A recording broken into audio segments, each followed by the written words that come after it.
Hey guys, Chris here with Project Nerf, and today I'm going to show you how to do a spring upgrade and a quick shell mod to the Nerf Trilogy. But first, let's get it out on the chrono and see what she's got.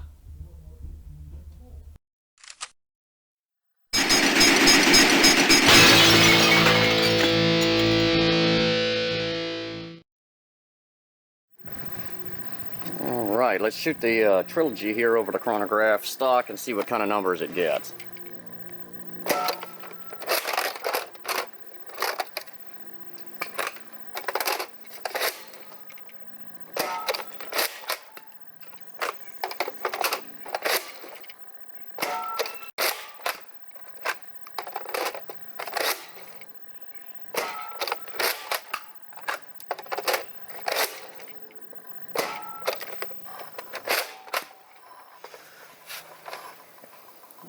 Actually, it was a little better than I thought, guys. I don't know what happened on that first one. But with an average of 54 FPS, it is pretty good for a 3-shot shotgun. Let's see what kind of improvement we can get out of it. Okay, so the first thing that we're going to do is I'm going to show you a quickie shell mod that I think you guys are really going to like here. These shells do come apart. There's one screw in the back right here, so we're going to put a screwdriver in here and take the screw loose.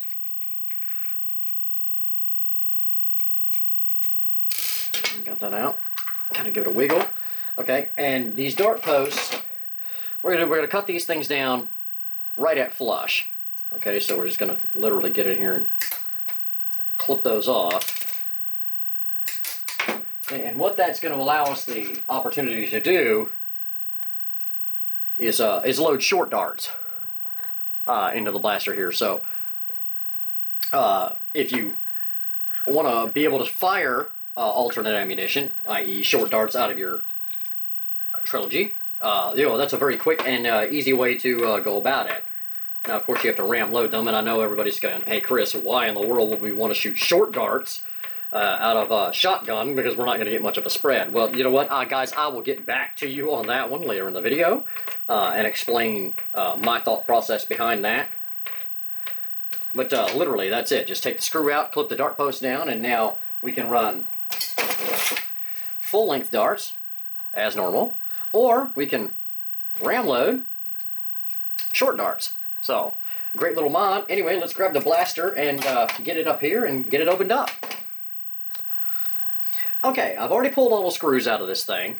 So there's 4 in the pump grip up here that you will have to remove, because there's one hidden one up here. And the great thing about the Trilogy here, guys, is that all of the screws are the same length except for 3. Okay, there were 2 that are just a little bit shorter, you can see right here. Okay, and they go in the bottom of the handle. Right here where my fingers are at. Both of those little short screws go right there. And then there is one that is significantly longer than all of the rest. Hopefully you can focus on that and see it. And that goes in this rear corner right there. So that's it. Other than that, the rest of the screws don't matter. We've got it, got the screws out. Let's see if we can get it opened up here without too much fuss. At least I'm pretty sure I've got all the screws out of it. Seems that I may be missing one somewhere. Get my little flashlight and double check. Oops. Missed one.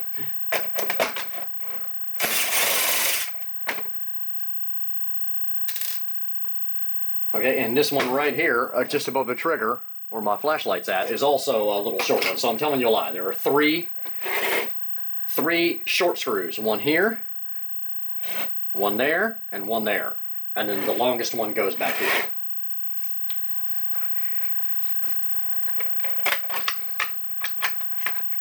Okay, we seem to be opening up here. Alright, so cover's off. Okay, for the sake of this, we'll take the pieces to the shell holder out. Okay, now you can see here, guys, that we're a geared priming mechanism, and this is a very robust deal. So what we have to do is take this screw out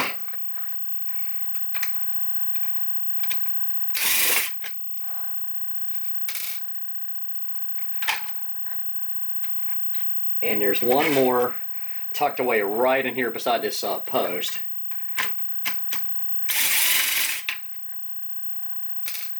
And they're both short like the handle screws. Alright, take this piece off. Okay, at this point in time, you're pretty well ready to go ahead and extract the plunger assembly from the blaster. So we're going to lift up on it. Okay, and what we're going to do here, as we lift up, we're going to take the sliding door from the top. We're going to take it out of there. There we go. It just kind of slides around and then hooks up to this extension spring. So don't lose your spring. Be very careful. And then at that point, it's just a matter of clearing this mechanism here from the teeth on the gear. Alright, now, here is the stock spring, and it's quite a beefy spring. So, obviously, the first question on everybody's mind is, can it take a K26? So, I know for a fact that it can take K26. But just feeling it, I don't know that K26 is really that much of an upgrade. It's a little bit bigger spring. But as you can see, it does fit through here okay. And will compress okay. One of the big rival springs is also not a would not be a bad replacement for this. But for the sake of this, we're going to go ahead and put a piece of K26 in it. So, now I know for a fact it will do K26 in the same length as the stock spring. I did it to another one and it works just fine. Performance gains, don't really know that we got much. So what I'm going to try to do is cut an extra coil or two of K26. Now compression on this thing is going to be absolutely paramount, but I think we can afford an extra coil, maybe two of K26. So anyway, I'm going to cut my spring down and then we'll go from there. Okay, so I've cut my K26, which as you can see, I cut the squared end off, because we're not going to be using that. Compression is going to be a thing, so to make room for the extra, about coil and a half, we're going to remove the squared end. So anyway, this isn't really that difficult here, guys. Spring, get out of the way. The one thing that you do got to watch out for is that the K26 tries to ride all the way up on the stop. But I think, with a little luck here,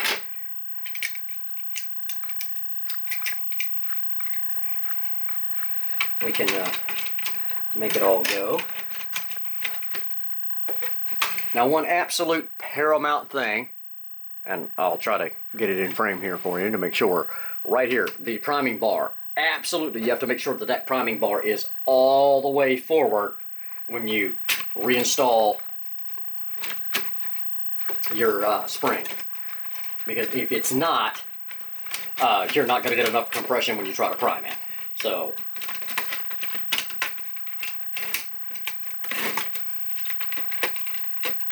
and it's just a matter of kind of teasing everything back in here. Oops, popped the catch.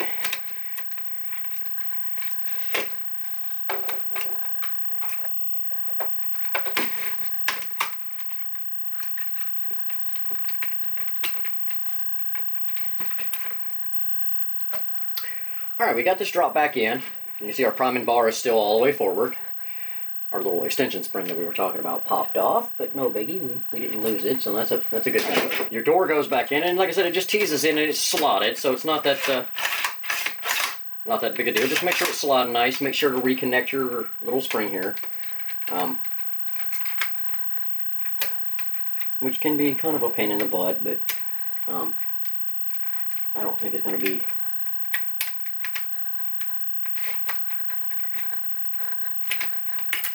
Oops, I'm dropping the spring.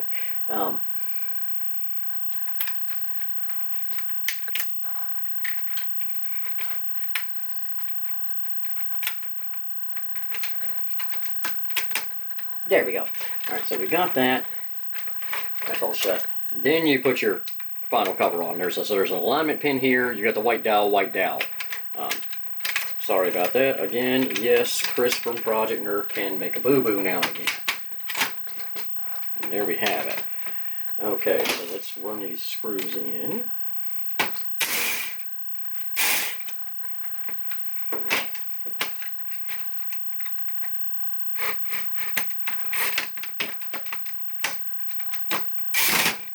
Here we are. 1, 2.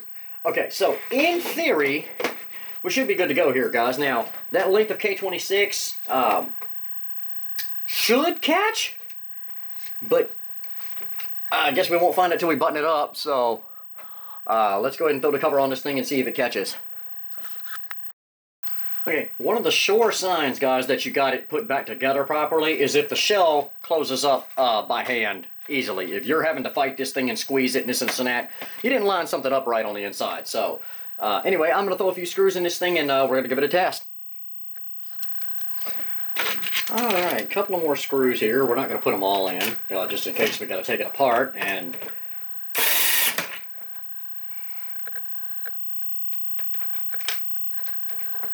put a couple in this priming handle here.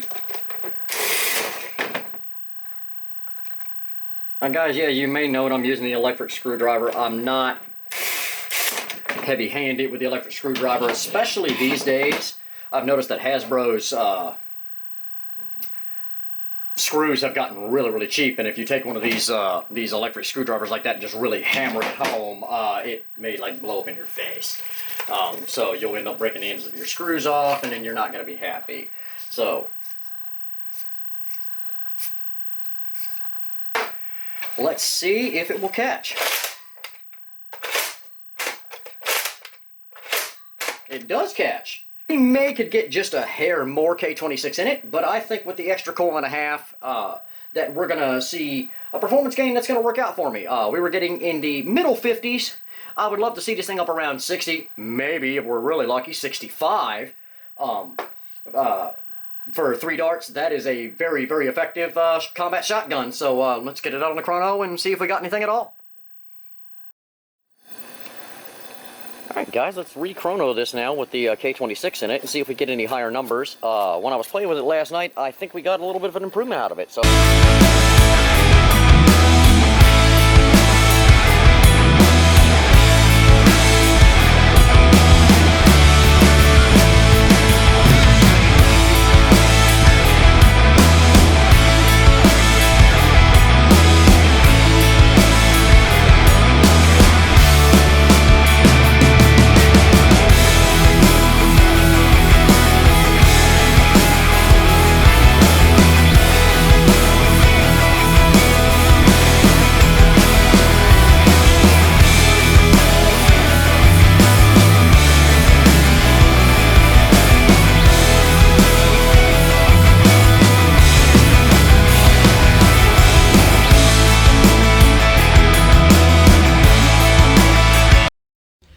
Okay, well, question answered.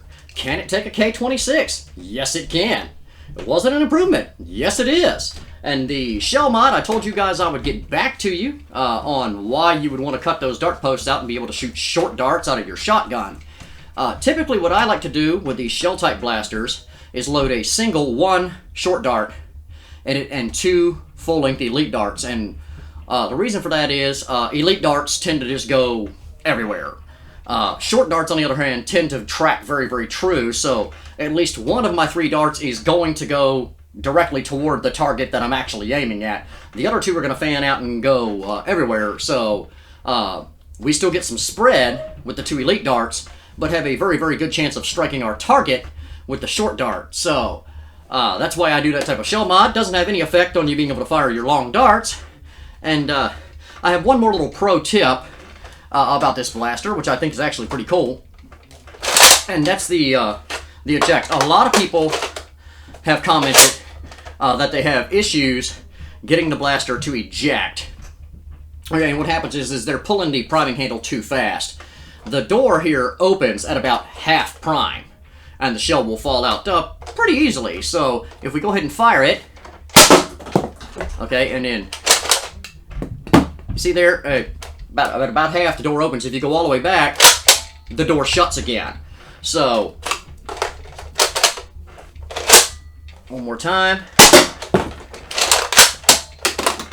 So, this is not the type of blaster that you're going to be able to run in a big hurry. However, all in all, I really like it. I think it's neat, and with the upgraded spring, we're carrying pretty level shots at 25 feet with a fair spread. So, yeah, as a shotgun, guys, it's going to serve great. This was a quick and easy mod, very inexpensive, and I think it's well worth the time. Guys, let me know what you think. Remember to like, subscribe. Till next time, this is Chris for Project Nerf saying, have a blast.